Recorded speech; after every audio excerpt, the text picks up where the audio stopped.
So thank you. My name's Fraser Watts, and I'm here to introduce tonight's lecture on behalf of the International Society for Science and Religion, which has been convening these Boyle Lectures for the last 8 years. And it's a very deep personal pleasure to be introducing Iain McGilchrist this evening to give the 2026 Boyle Lecture. And I really mean that. I'm in no doubt about the huge importance of what Iain McGilchrist has been saying for some time and will be saying tonight. And I have huge admiration for him. He's one of the brightest jewels in contemporary British intellectual life, thoroughly at home and distinguished in both science and the humanities in a way that very few people can match. He began by studying English at Oxford and won prizes for his work in that subject. Then he was a fellow of All Souls College, where he mainly studied philosophy, including the mind-body problem. Then in a change of career, he qualified as a medic and became a consultant psychiatrist, having a distinguished career at the Maudsley Hospital. He's always taken a particular interest in neuropsychiatry and spent a period as a brain researcher at Johns Hopkins University. But it was his long and magisterial 2009 book, The Master and His Emissary, that led to his becoming the celebrity and leading public intellectual that he now is. And that book was followed in 2021 by his even longer 2-volume book, The Matter with Things, drawing out the metaphysical implications of his earlier book. And the long final chapter of that book on God is virtually a book in itself. At the heart of his work is the important distinction between two different modes of human cognition. One rational, symbolic, analytical, associated with the left brain, what we please to call the dominant hemisphere, though as Iain points out, it's actually rather limited in what it can do. And the other is a more silent, embodied, and practical mode of cognition that is indispensable, but often underrated. It's one of the glories of humanity that we have these two rather different modes of cognition at our disposal. But equally, it's one of the greatest challenges facing humanity to find the right balance between them. And at present, we're failing hopelessly to do so, as Iain warns us, with all the fierce passion of an Old Testament prophet. Religion might be helping us to find the right balance, but sadly, given the lamentable state of our national religious life, it's largely unable to help. To respond to Iain's lecture, we have the Reverend Professor Michael J. Reiss, Professor of Science Education at University College London, who is, amongst many other things, the immediate past president of the International Society for Science and Religion.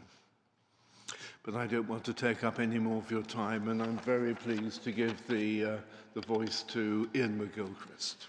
Thank you very much, Fraser, for those kind words of introduction, and thank you to you and the ISSR for inviting me to give this lecture. It's an honor. Truth is a noun only to God, wrote Rabbi Jacob Agus. To men, truth is really better known as an adverb, truly. This seems to me wise. Important is the perception that the seeker for truth should not be hoping to illuminate a what, but a how, not a thing, but a way of being. When it comes to the really deep questions, truth is not a matter of propositions, but of dispositions. Not by any means for any sentimental reason, but because those dispositions govern what it is you can see and know. And it just happens that this puts its finger on an important difference between the left and right hemispheres of the brain. So bear with me, if you will, while I give a very brief overview of such hemisphere differences, since they are important both for our understanding of truth itself and ultimately, I suggest, for discerning a path whereby we may come closer to an understanding of God. It is true that nearly all that passed into popular culture about hemisphere differences in the second half of the 20th century was badly mistaken. I believe that this is because we had asked the wrong question, the question one would ask of a machine. What does each hemisphere do? We had answers of a kind for a while, but eventually it became clear that both are involved in everything. If instead we had seen the brain as part of a conscious embodied being, we might have asked a different question: in what manner and to what end does each hemisphere attend to the world? And my choice of the word attend here is not accidental. For to compress a complex matter into a sentence, every one of the many highly significant differences between the hemispheres can ultimately be seen to turn on the question of the kind of attention paid by each to the world. This difference of attention arises from perhaps the most fundamental survival problem evolution could encounter, namely how to eat and nonetheless stay alive. What do I mean? Imagine a bird needing to pick up quickly a seed against a background of grit or gravel. To succeed at this, it must be able to bring to bear precisely targeted, narrowly focused attention to a detail. But if that is the only kind of attention it pays, it will not last long. It will fail to see the predator that will make it its lunch while the bird gets its own. Nor will it be able to keep lookout for its mate or offspring. For all this to happen, it needs to be paying a completely different kind of attention. Attention that is broad, open, sustained, vigilant, without preconception as to what it may find. So difficult is this to achieve within a single neuronal mass that evolution has ensured that all creatures that have brains have two neuronal masses within them, each capable of maintaining a different kind of attention to the world. Once established, narrowly targeted attention has many other uses and can be applied more widely. For example, to the task of picking up and manipulating a twig in order to build a nest, and from there to many other purposes driven by utility. Different attention brings into being a different world of experience. What are those worlds like? In one, that of the left hemisphere, we know and recognize what is familiar, certain, fixed, a collection of isolated fragments or parts, things that are explicit, decontextualized, disembodied and meaningless, abstract, general in nature, and lifeless, but useful. What matters here is representation, which literally means being present again after it is no longer actually present. In other words, a deception, a two-dimensional version of the world, a schema, a theoretical model. It is like a map, vastly simpler than the world that is mapped. In a map, that is not a weakness, but a strength. However, we must be careful never to mistake the map for the world, as nowadays, I argue, we frequently do. In the other hemisphere, that of the right, nothing is ever completely certain or wholly predictable. Here we are always alert to the possibility that we could be encountering something new. When the left hemisphere aims to close down to a certainty, the right hemisphere opens up to possibility. What looks fixed in the left hemisphere is seen to be part of a continuous flow in the right. Everything here is ultimately connected and essentially relational. Where there were only parts, there are now wholes, Gestalten, that is to say, wholes that cannot be reduced to parts without loss. Here, the implicit matters at least as much as, indeed much more than, the merely explicit, and everything is understood in terms of the context in which it finds itself. This is a world composed of unique things, not just general types. It is a far more complex world than that of the left hemisphere. It is also animate. And in it, things are not just represented, but truly present to us, to use a Heideggerian term. They are not just passively there, but actually come into being for us.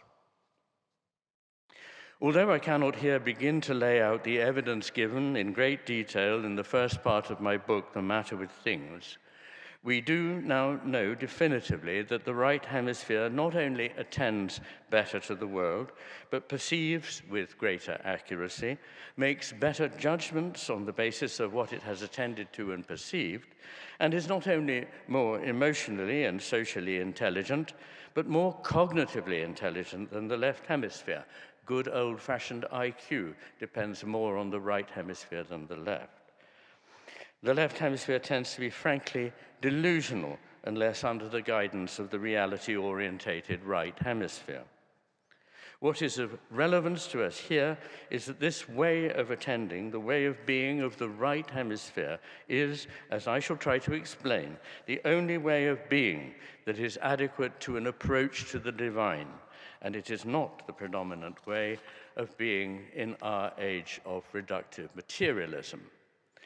It is therefore only to be expected that our age would have difficulty beginning on the path towards an understanding of the divine.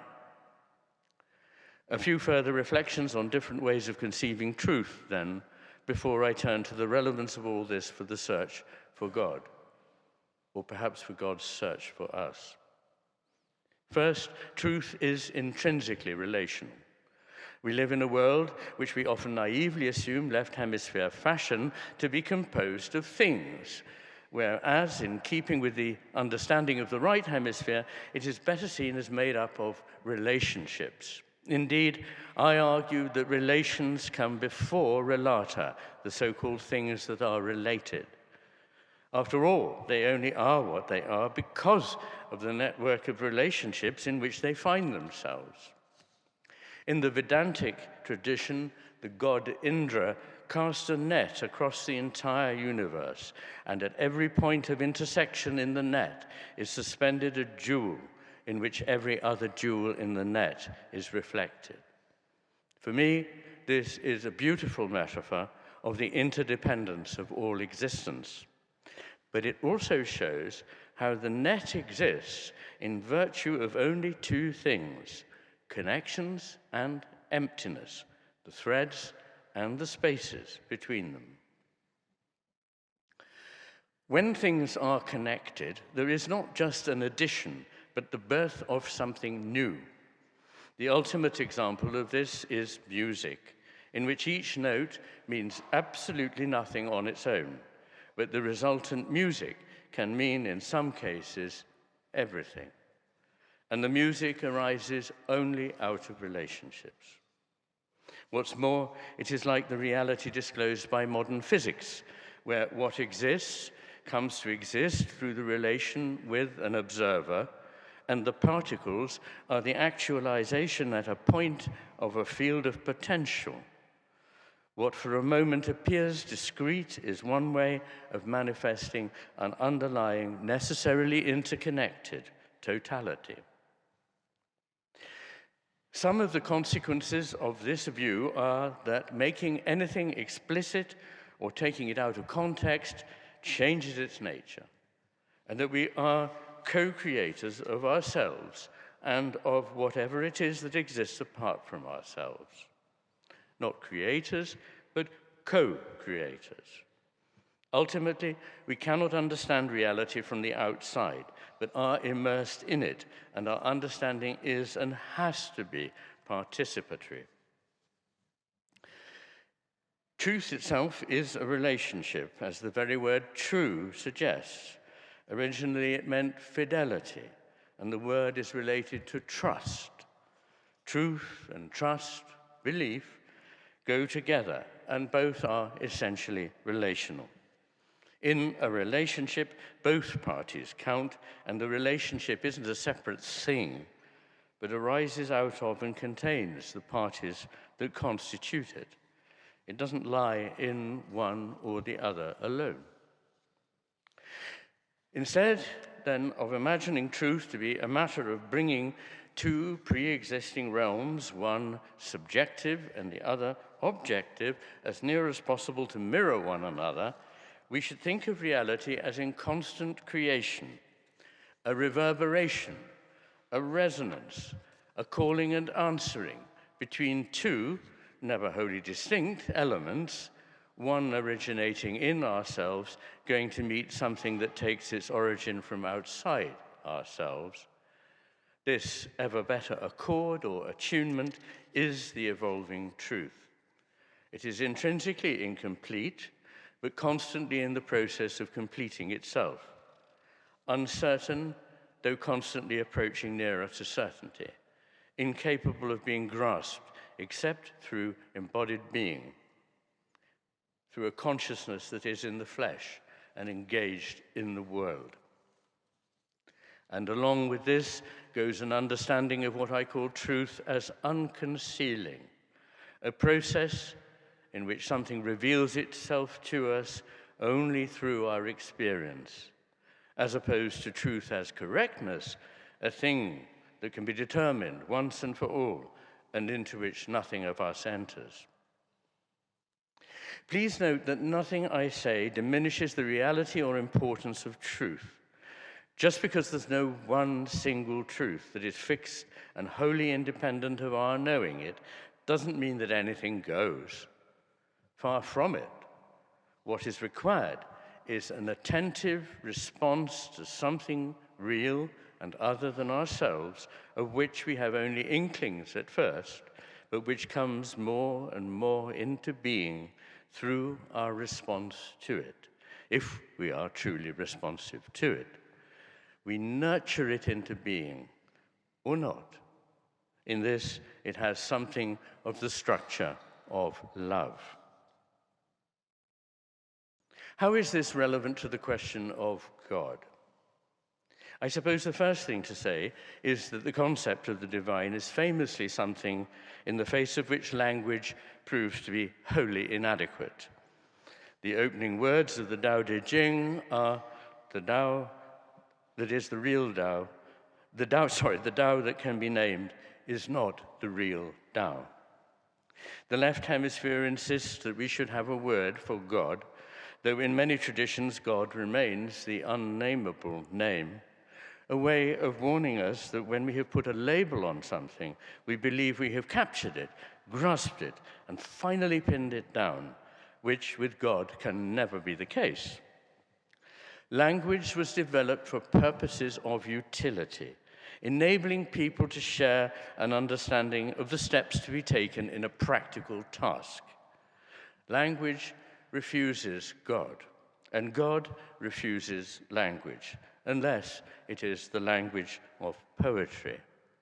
Poetry is when language is deftly used to subvert language, and that is why the language of ritual must work at the level of poetry if it is not to lead us astray.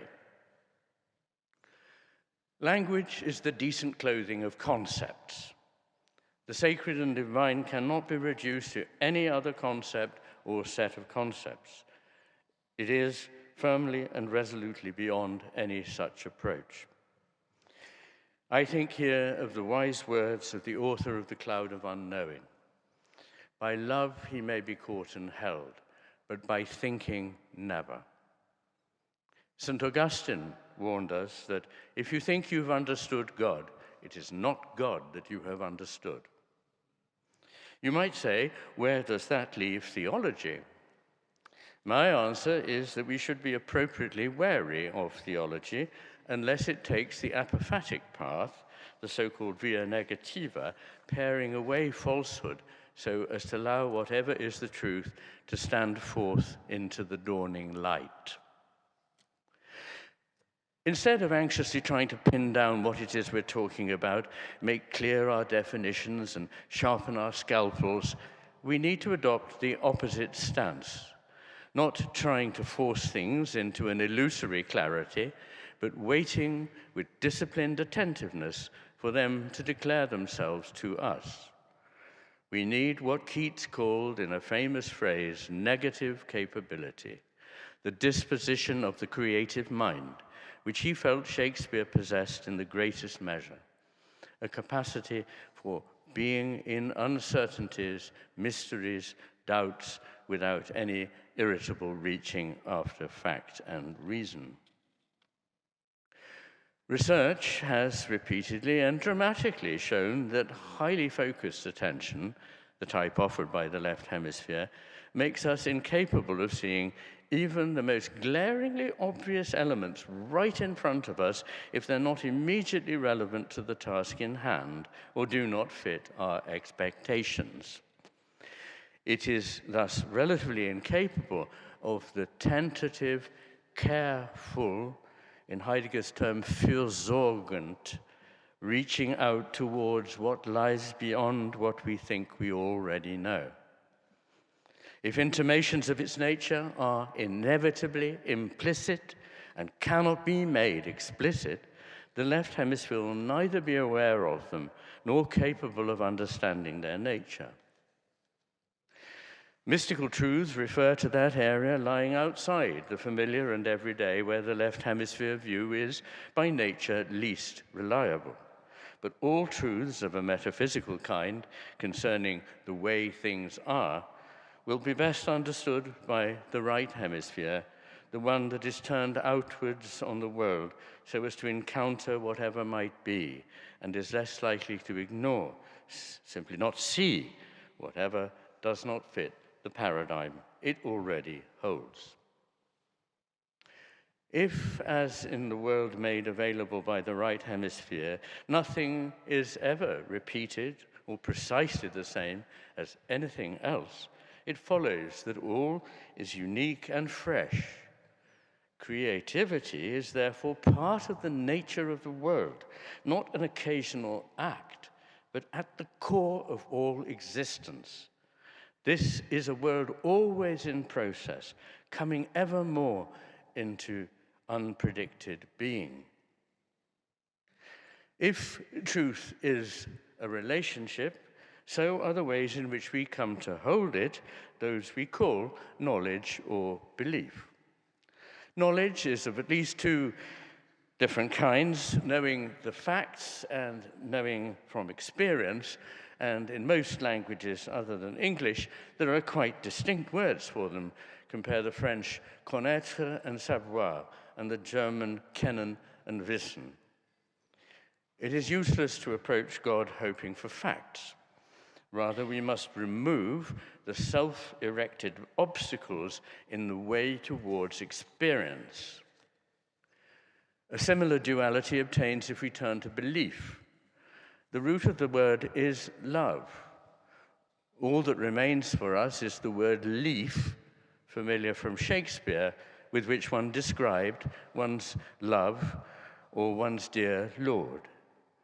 Belief is about a relationship in which, by definition, more than one party is involved. The believer needs to be disposed to love, but the believed in needs to inspire another's belief.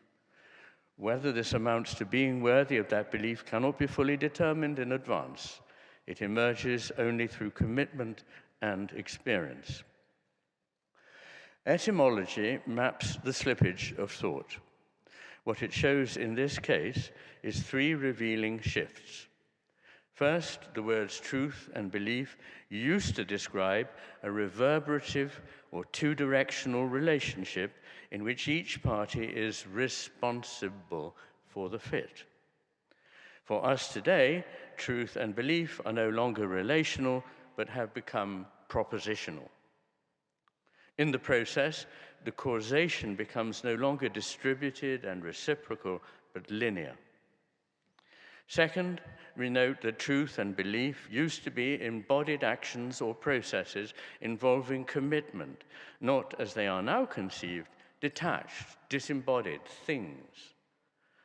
Third, as processes, truth and belief derive their value from the context, could never be absolute, and were never single or static. These reflections on the nature of truth, knowledge, and belief show how each of them has shifted from something consonant with the world picture of the right hemisphere to that of the left, leading us to err in approaching the divine. In the ancient Greek world, a distinction was made between different kinds of truth, mythos and logos. For the Greeks, mythos did not have the negative connotations associated with our word myth, suggesting untruth, but was seen as indeed the only way of accessing certain kinds of truth about the world. Logos, equivalent to reason in the broadest possible sense, could serve everyday practical purposes, but was necessarily limited in its scope. Christianity is a mythos, and for me, the most powerful such mythos that exists. The left hemisphere's realm is rather like that of AI, self-referring and hermetic in nature, incapable of reaching outside its own system so as to see its limitations. The right hemisphere does not have to collapse experience quickly to the familiar, but can allow it to be intuited and allow the implicit to lead us out of the left hemisphere hall of mirrors. It understands metaphor, myth, narrative, music, and poetry.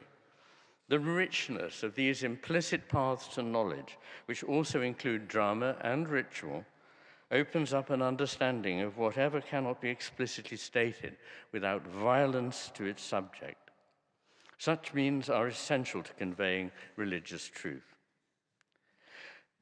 I've mentioned the impossibility for the left hemisphere of entertaining two apparent opposites together. It insists that one or the other must yield.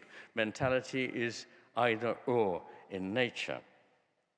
Fortunately, the right hemisphere is capable of accepting that both arms of a dipole may be true. It is capable of both and. We surely have uses for both ways of thinking, and both are necessary. But note that this in itself implies that the flexibility of both and at the next level transcends either or. In other words, we need not either or both and, but both either or and both and. I think this nuance seems to be lost in our contemporary society. We ignore the important insight that opposing factions may both express important truths. We seem to believe that if something is good in a certain context and up to a certain point, more and more of it will be better and better, or that there are hidden virtues in things we are inclined to proscribe. Because we can imagine the structure of reality to be rectilinear, rather than as I believe it to be spiral-like in its nature, we often push a single path of pursuit so far that we arrive back at the very point we wish to escape. This leads me to a very important point that lies at the center of all spiritual traditions. It concerns negation, having less, saying less, doing less, knowing less. With our view that we can, will, and must make our own world and make things happen in it, we tend to see negation as, well, negative. A constant feature of all mystical traditions is an emphasis on the creative power of silence and stillness. Value is placed on emptiness, non-doing, unknowing, and receptivity, as opposed to knowing, willing, and acting. But I must emphasize that what is being pointed towards is not what it first appears to be. In Buddhism, there is a well-known Sanskrit term, shunyata, often translated as emptiness.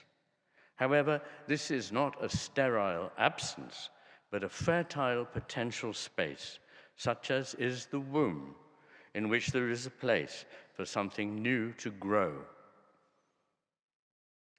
Non-doing is not idleness. It is the disciplined holding back from the immediately obvious in an attitude of what I call active passivity, which enables something greater than we could have imagined to come into being. It is an attitude of pure audition. Similarly, unknowing is not ignorance. Ignorance is what we have before we know. Unknowing is what comes after knowledge, if we are lucky, and heralds wisdom. This openness to what is, without will or need to act peremptorily, is more characteristic of the mode of attention to the world of the right hemisphere than the left, whose nature is to establish, as far as possible, certainties and to will purposive action. With our too great readiness to assume we know everything, we crowd out the possibility of learning something that can come to us only through patient attention, literally the reaching out of a hand towards something not yet quite known. There is a Buddhist saying that the greatest prayer is patience. That tradition places letting go, reticence, withholding judgment and acceptance ahead of striving, judging, and knowing at the core of spiritual wisdom. Meditation, particularly mindfulness meditation and compassion meditation, tend to activate areas of the right hemisphere and still the dominant talkative activity of the left. Relinquishing control is part of ceding the ego to the self. There is a mistaken belief that wisdom must involve the loss of the self. But what is intended is rather the loss of the ego. Jung believed that the ego had a function in early life, enabling the individual to establish himself or herself as separate from the mother with which in early infancy it is fused. But with maturity, the ego, representing the self over against others, must be shed in favor of the self in reciprocal relation to others. Having no self is not only an impossibility, but those who have an insecure sense of themselves are deeply dysfunctional and cause much grief to themselves and others around them. Here again, there are important distinctions between the hemispheres. When I feel my pain, naturally, I do so in and with both hemispheres. When I feel your pain, I do so in my right hemisphere. There is something known as theory of mind, which is the ability to understand that another person or individual may not know what you know and may know things you do not know. This enables us to enter into the mind of another. Significantly, this faculty enables empathy in the right hemisphere and the opportunity for Machiavellian manipulation in the left. Seeing the big picture and understanding how opposites give rise to one another helps us make sense of so much that the left hemisphere's mindset cannot comprehend, and hence that we in the modern world cannot comprehend. One such truth is the necessity of vulnerability in its proper place. In a world whose main ideal is power, we aspire to be invulnerable. In doing so, we impoverish our experience of much that truly matters. In the Christian mythos of the incarnation lies the idea of the submission of a greater power to a form of constraint in order that something still greater can come about. This precipitation of limitless potentiality out into finite actuality involves an intrinsic sacrifice or self-limiting process in the interests of the being and actualized world and its beings at all. Again, superficial consistency renders us blind to the important idea of the dark side, and hence we make ourselves, yes, vulnerable, though not in a creative, but rather a destructive way. When we accept what we think of as negative in ourselves, we rob it of much of its power, and we open the way to change. When we deny its existence and try to banish it from our awareness, we lend it power to return and assail us the more strongly. There is a hidden dark side to what we think is just good, and often a hidden strength in what we too readily abjure. We should not forget the wisdom embodied for me in a Greek proverb, that when God builds a church, the devil builds one right next door. And then there is the reality that growth comes through suffering. People who have not suffered are themselves insufferable.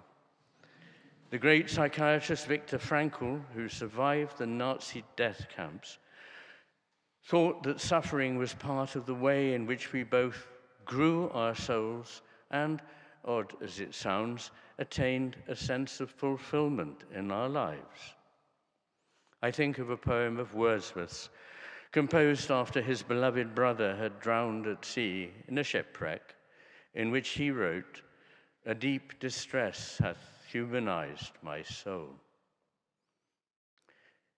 Incidentally, several lines of evidence link depression with the right frontal pole, which is also the most important brain region in the development of self-other relationships and in empathy. Inevitably, understanding the human predicament nowadays involves attempts to understand what we've done in creating artificial so-called intelligence. I have many concerns about the countless ways in which it bears the potential to diminish and enslave humanity. But what strikes me most forcibly is the way in which it represents what might turn out to be the greatest ever, and therefore the last ever, push by the restlessly striving, intemperate left hemisphere towards its goal of unlimited power. Remember that the left hemisphere knows only a representation of the world, not the world itself. You can simulate reality, approach it asymptotically as far as you like, but you are no closer to achieving the reality you simulate than you were when you started. Many people find it difficult to understand that a length of an inch expanded to as many trillion miles as you can imagine is no closer to infinity at the end of the process than it was at the beginning. The same is true of asymptotes. There is a chasm we cannot leap across. The value of the left hemisphere being power to the exclusion of all else, responsiveness to all the other values of so much greater richness and importance, is very largely the responsibility of the right. I hold that values are not something that we invent, but something we discover or fail to discover as foundational as existence itself, ontological primitives that reflect the nature of the ground of being we call God. With the great German phenomenological philosopher Max Scheler, I believe there is a hierarchy of values, starting with those of utility and power at the lowest level, and rising eventually to the Socratic virtues of goodness, truth, and beauty, with, at the pinnacle, the sacred. The left hemisphere can see that there is something that we find important in the good, the true, and the beautiful, but approaches them, as it were, purely from the outside, accounting for them in utilitarian terms. Yet, unless one appreciates that they are to be prized in their own right and not for some ulterior purpose, one wholly misunderstands their nature. This condition of the left hemisphere is also the condition of AI. AI is, of course, capable of carrying out known procedures far more rapidly and effectively than human beings. But this has nothing to do with either intelligence or understanding. In this, it is like the left hemisphere in relation to the right. In both language and mathematics, the left hemisphere performs, by calculation, far more rapidly and accurately. But despite this important advantage, it understands less well the overall meaning of the linguistic utterance and is poorer at estimating an approximate answer to a calculation, once again suggesting a lack of understanding of what it is engaged in doing and what its responses actually mean. The element under in the word understanding preserves an old meaning of the word still present in the German unter, which of course can mean beneath, but can also mean among, unter Freunden, among friends. The word intelligence comes from the Latin inter and legere, meaning literally reading between or among. What this means is that to be intelligent or to understand requires the ability to make human connections and to read between the lines, to see what is implied, not just what is explicit, to realize the importance of what is not said as much as of what is, not just to put things together mechanically, as it were, from the outside, to situate oneself among a number of possibilities dependent on context in order to make a sound judgment. And the meaning of that context will always be human. We are, of course, embodied beings. There is a temptation to think of the body as an impediment, something that acts to constrain our vain desire for limitless power, including the power to defy death. But again, it is only through limitation that any one entity comes into being, as it is through the apparent constraints of nature, not the fruitless attempt to cast them off, that we are fulfilled in love, friendship, in the inexhaustible beauty of the natural world, and in the inspiring majesty of great art, music, and poetry. The body might seem to restrict us, but could also be seen as the only means of reaching out to the other. Nor should we forget the part played by embodiment in our relationship with God, who is not a remote, inhuman, abstract force, but an incarnate expression of love, capable of entering into and thereby redeeming the stark reality of human suffering. Everything we know is embodied and cannot be abstracted without distorting its essential nature. This is not to degrade the soul, but to raise up the body. With Alfred North Whitehead, I take the pan-experientialist view that consciousness pervades all that is in the cosmos. Spirit and body are not wholly distinct or opposed, but discernibly different aspects of the same being. Why would we want AI, given the risks it poses? The left hemisphere and its tools, one of which is AI, aim only for more power. We don't need to become more powerful. We need to grow in wisdom. It has been suggested that AI could be capable of spiritual intelligence. I've already given reasons for believing that intelligence of any kind, when applied to AI, is a misnomer. Whatever spiritual intelligence might be, and I'm not sure that the phrase is even appropriate, it must be seamlessly meshed with the body, its perceptions and feelings, above all, its capacity for relationship, and profoundly entwined with the experience of love, joy, suffering, compassion, and an awareness of approaching death, the very sources of human meaning.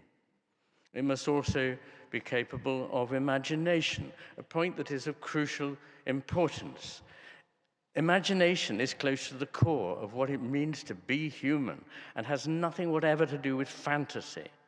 Fantasy is what takes us away from reality. Imagination is our only chance to enter into reality at its depths and thereby to understand it for the first time.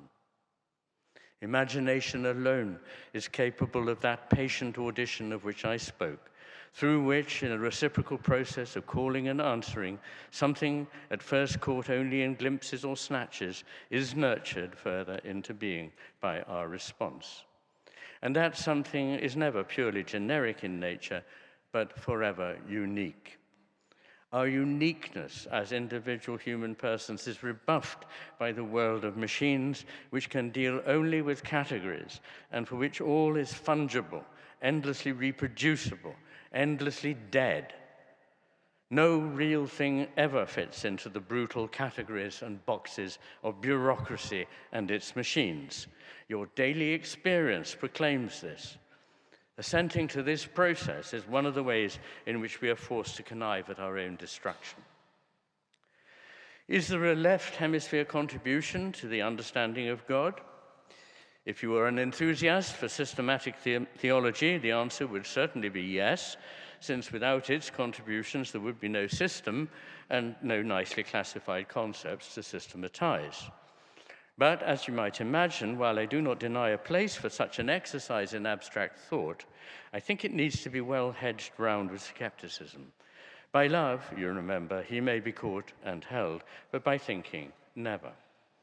Those are the words of a mystic, of course, but I'm mindful of the words of the greatest systematic theologian of all time, Thomas Aquinas, who in 1273, after an experience that came to him while saying Mass one morning, confided to his private secretary that, quote, everything that I have written seems to me like chaff compared to those things that I have seen and which have been revealed to me. After which he abruptly stopped writing, leaving his Summa Theologiae unfinished where it lay. And there are other more purely negative effects of allowing the left hemisphere to play too great a part. It privileges the written word over the visual image or music and tends to take the written word literally. It is relatively uneasy with unknowing and would hanker after certainty. It lacks an understanding of embodied worship, including the essentially metaphorical nature of carvings and icons.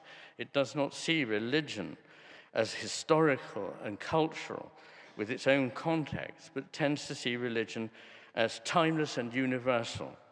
It would be quickly seduced into viewing religion as a way to control the uncertainties of the future, perhaps through the power of prayer, and that would bring its true believers power and material wealth. And it would be unable to accept the creativity of negation or active passivity, and would have a belief in its own capacity to make things happen. Finally, it would tend to see the dark side as simply something to be rejected and suffering as purely negative. Turning aside from its role in understanding or failing to understand the individual's path to God, it undoubtedly plays a very important role in the establishment of the Church as an institution, including its many monasteries, churches, universities, hospitals, and all the necessary infrastructure for its many good works. In the Lurianic Kabbalah, there is a story that I came across for the first time only about 20 years ago, and I have to say I was dumbfounded by the revelation it afforded me. It is a myth of creation, of the creation of all that is by the ground of being, who is known in Hebrew as En Sof. En Sof, being in its deep nature divine love, it needs an other to love in order to be fully itself. This is a story of the manifestation of the hidden nature of divine love, the unfolding of what is infolded, the precipitation into actuality of an infinite potential, perhaps even the discovery of its own nature by En Sof.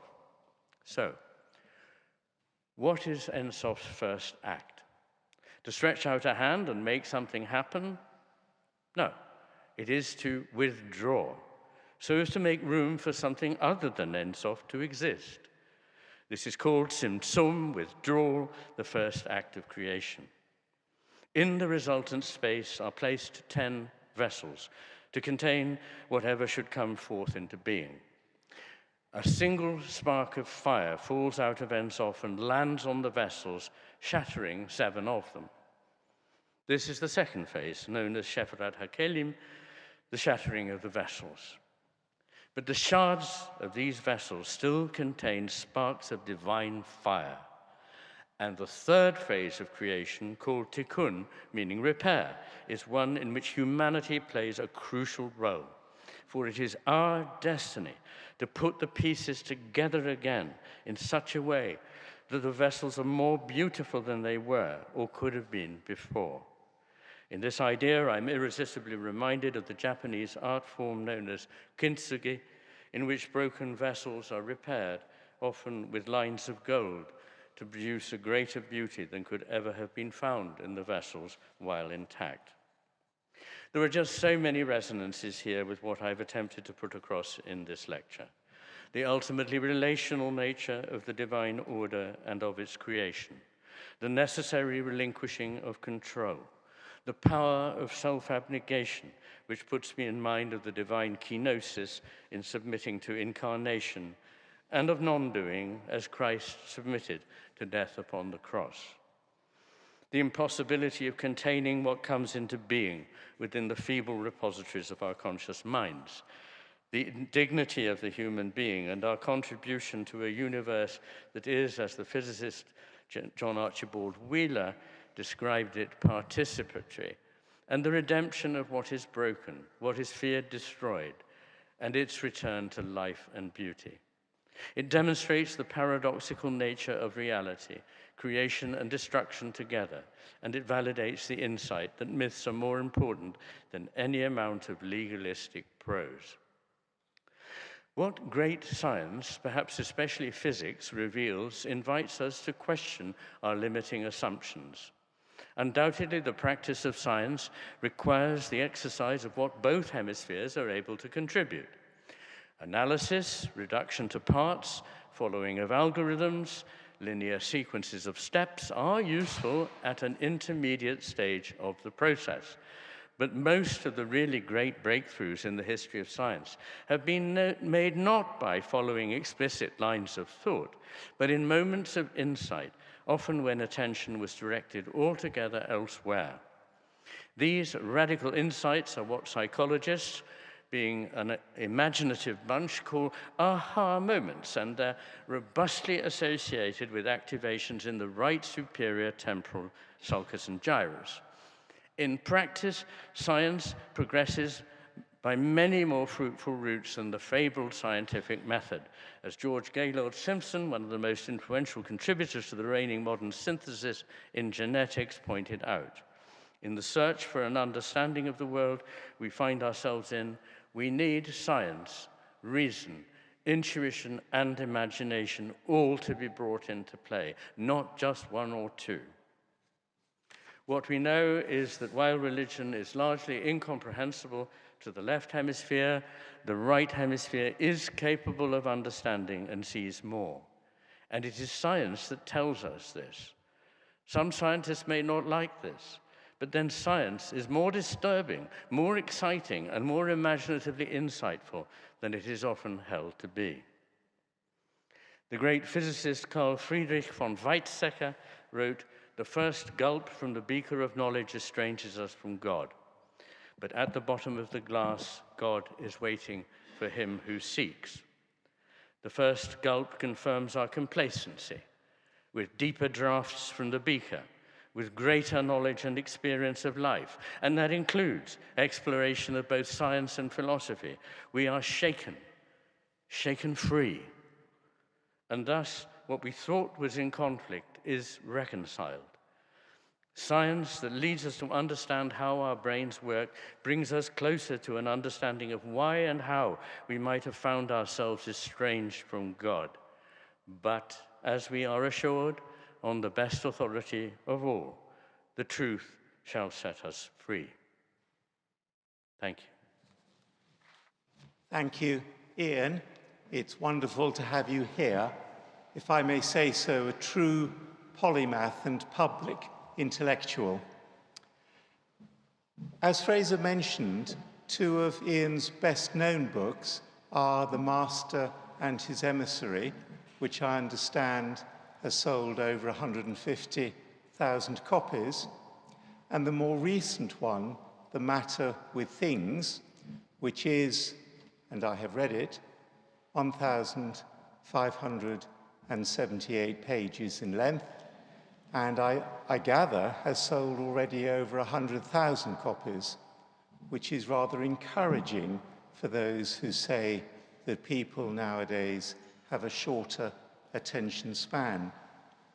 And those two books have led to what we heard this evening. It's easy to think, when I think of the New Testament, as many of the scribes and Pharisees being too left brain and Jesus being right brain. But Jesus was capable of engaging in classic left hemisphere thinking. Some of you will remember in Matthew 22, when he's in an argument with the scribes and the Pharisees, and he asks them, whose son is the Christ? And they reply, of course, the son of David. And then Jesus says, how is it that David calls him Lord, saying, the Lord said to my Lord, sit at my right hand till I put thy enemies under thy feet. If David thus calls him Lord, how can he be his son? And then the passage goes on, nobody was able to answer him a word, and nor from that day did anyone dare to ask him any more questions. But the point is, of course, that in Jesus we see somebody for whom both the left brain, the left hemisphere, and the right hemisphere can be seen as fully functioning, but with the right hemisphere in charge. Though when I look today at some world leaders, I'd be quite content for either hemisphere to be fully functioning. It's also the case that sometimes the scriptures of any of the world's great religions contradict themselves, that makes it difficult for literalists, for whom left hemisphere thinking tends to predominate. In the Gospels, for example, we read, my kingship is not of this world.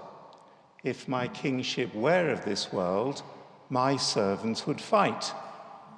So, pretty clear, pacifist, conscientious objector stuff. But then we also read, though it seems less often to be quoted, let him who has no sword sell his mantle so he can buy one. We need both left brain, left hemisphere, and right hemisphere thinking, but as Iain keeps on emphasizing, it's better if the right hemisphere is in charge. As a schoolboy, I was very left hemisphere. At the age of 14, the only subjects I was studying at school were mathematics, physics, and chemistry, and thankfully, I maintain, though some of you who know me well might disagree, I maintain I have broadened over the years to have a somewhat more balanced outlook, though I do have a tendency at times to retreat to a very left hemisphere way of thinking. I don't know how many of you know the wonderful video where you're told at the beginning of the video to watch a basketball game, just an extract from it, and count how many passes are made.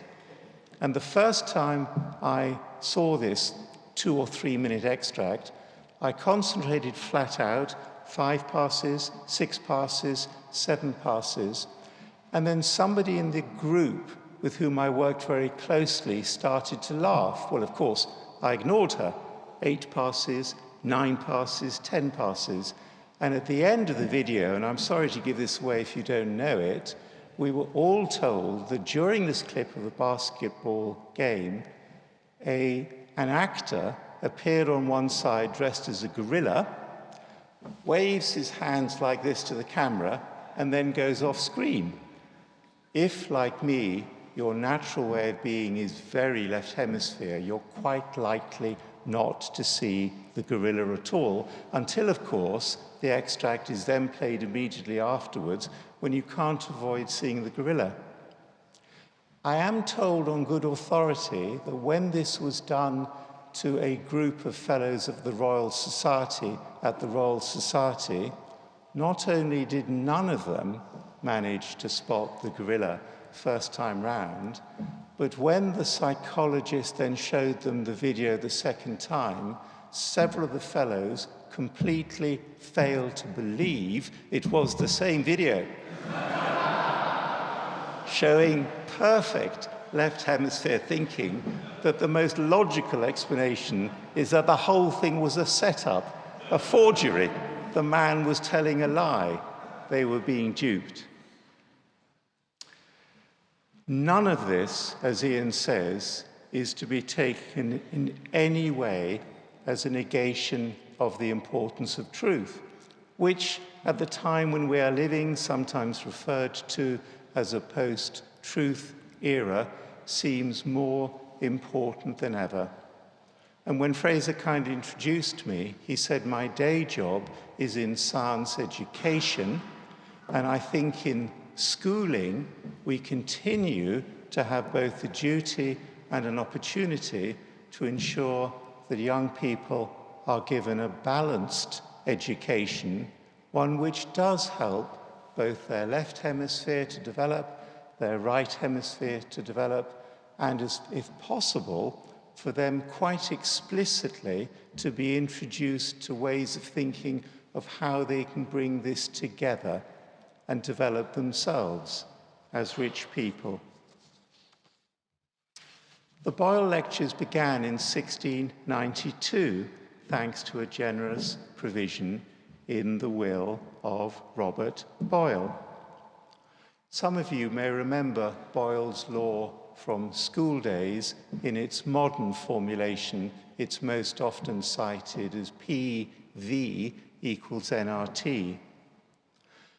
Boyle was a founding member of the Royal Society, and Christopher Wren, the architect responsible for this church, was also a founding member of the Royal Society. I think, Iain, they would have both enjoyed your talk. Thank you.